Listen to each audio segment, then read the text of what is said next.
ఓం నమ శివాయ గురుగారు. ఓం నమ శివాయ. ఏం చెప్పుకుందాం ఈరోజు? ఎప్పుడులాగే కథ చెప్పుకుందాం. ఓ చిన్న కథ చెప్పుకుందాం. ఒక నది జీవనది ప్రవహిస్తోంది బలంగా, మంచి ఉధృతంగా. ఆ నది ఒడ్డున ఒక చెట్టు మీద ఒక పక్షి పిల్లలకి గూడు కట్టుకొని పిల్లలతో అక్కడ ఉంటుంది. ఒక మంచి గాలివాన వచ్చిన రోజు ఈ గాలికి ఆ గూడు తెగిపోయి నదిలో పడింది. పిల్లలు కొట్టుకుపోతున్నాయి. చూసింది, రక్షించడానికి ప్రయత్నం చేస్తోంది. పక్షి పోరాటం చేస్తోంది. నదిని అడిగింది, నా పిల్లలు నాకు ఇచ్చేయి, ఇది మంచిగా లేదు, బాగలేదు, ఇచ్చేయి అంటే ఏమి సమాధానం రాదు. నువ్వు ఇవ్వకపోతే నిన్ను తాగేస్తాను, మొత్తం ఎండిపోద్ది, ఎడారైపోతావు అని చెప్పుద్ది పక్షి. నవ్వుద్ది. అప్పుడు వచ్చి ప్రత్యక్షమై నవ్వుతుంది. నువ్వేంటో నేనేంటో తెలుసా, నా దగ్గరున్న బలం భూమండలాన్ని మొత్తం ముంచేయగలను. పిల్ల పక్షి పో అంటుంది. సరే అయినా పట్టించుకోదు. తన ముక్కుతో నీళ్లు తీస్తూనే ఉంటుంది, మింగుతుంది, తీస్తుంది, బయట పోస్తుంది, మింగుతుంది. సో అలా కొన్ని రోజులు జరుగుతూ ఉంటే అప్పుడు ఆ పక్షి చూసి, అప్పుడు ఆ నది ఆ పక్షిని చూసి కొన్ని రోజులు చూసిన తర్వాత తన అలలతో ఆ పిల్లల్ని ఒడ్డున చేరుస్తుంది. ఒడ్డున చేరుసిన తర్వాత అప్పుడు పక్షి అడుగుద్ది, నేను పిల్ల పక్షిని, చిన్న పక్షిని, నీ శక్తితో ఈ భూమండలాన్ని ముంచేయగలిగిన శక్తి, నీళ్లు నీ దగ్గర ఉన్నాయి, నాకెందుకు భయపడ్డావు అని అడుగుతుంది. పొరపాటు నీకు భయపడలేదు, నీ త్యాగము, నీ తల్లి ప్రేమ, నువ్వు ఇలాగే నిన్ను వదిలేస్తే నీ తల్లి ప్రేమ ఏం చేస్తుందో కూడా తెలియదు, ఏమైపోతుందో కూడా తెలియదు, నేనేమైపోతానో కూడా తెలియదు. సో అంత త్యాగం నీలో ఉంది, అంత తల్లి ప్రేమ నీలో ఉంది. ఎవరితో అన్నా ఏమన్నా పెట్టుకోవచ్చు. ఈ తల్లి దగ్గర ఉండే త్యాగానికి, తల్లి దగ్గర ఉండే ప్రేమకి ఎవరన్నా ఎదురు వెళితే మాత్రం ఖచ్చితంగా వాళ్ళకి అవమానం తప్ప ఇంకేముండదు.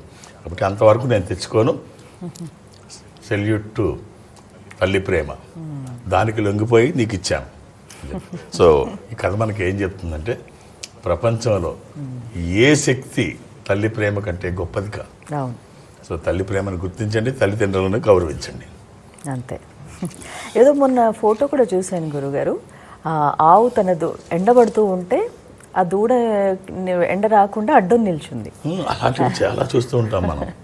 అదే మొన్న దారుణం. ఇప్పుడు పిల్లల పట్ల చూపించడం అది సరే, ఒక నెమలి, అదే ఒక పక్షి గుడ్లన్నీ ఉంటే మంటలు వస్తున్నాయి, అడవి కాలిపోయి మంటలు వస్తుంటే ఏమీ చేయలేని పరిస్థితుల్లో మొత్తం ఆ నెమలి ఆ గుడ్ల మీద మొత్తం ఇలా పడుకుంది. ఒక్క గుడ్డికి వేడి తగలకుండా, ఎక్కడ గ్యాప్ లేకుండా కట్ చేస్తే కాసేపటికి ఏమైందంటే మొత్తం కాలిపోయి మాడిపోయింది. మాడిపోయిన ఆ నెమల్ని పైకెత్తితే సురక్షితంగా గుడ్లు ఉన్నాయి. అసలు దీన్ని ప్రేమ అంటామా? అసలు దీనికి మాటలు ఉంటాయా? ఎవరైనా దీనికి భాష్యం అంటే మాటలు చెప్పగలరా? కాబట్టి చాలా అనంతం. ఎన్నో చూస్తున్నాను నేను. అంటే డిస్కవరీ ఛానల్లో ఒకరోజు అయితే ఆ సీన్ చూసిన తర్వాత నిద్ర పట్ల, లేడి పిల్ల తల్లి ఇద్దరు నీళ్ళలో ఈదుతున్నారు. దూరం నుంచి పులి చూస్తుంది. పులి చూసి ఆ పిల్లని తినడానికి వస్తుంది. పులి అంతే, వెనక ముందు ఆలోచించకుండా పులికి అడ్డం వెళ్ళిపోయింది. పిల్లని వదిలేసింది, తల్లిని తినేసింది పులి. సో ఇలాంటి చెప్పుకుంటూ పోతే, అందుకనే ఈ కథలో అంత బలంగా నదితో చెప్పిస్తాడు రచయిత. తల్లి ప్రేమ ముందు ఏది శక్తివంతమైనది కాదు, ఎవరైనా బలహీనలే. అంతే. రైట్ గురుగారు. ఈ అమ్మ తల్లి మాట్లాడుకున్నప్పుడు ఒక రకంగా ఎమోషనల్ అయిపోతాం, అంతే. అది నార్మల్ గా కళ్ళలో నీళ్ళు, ఎవరు అతీతులు కారు దానికి.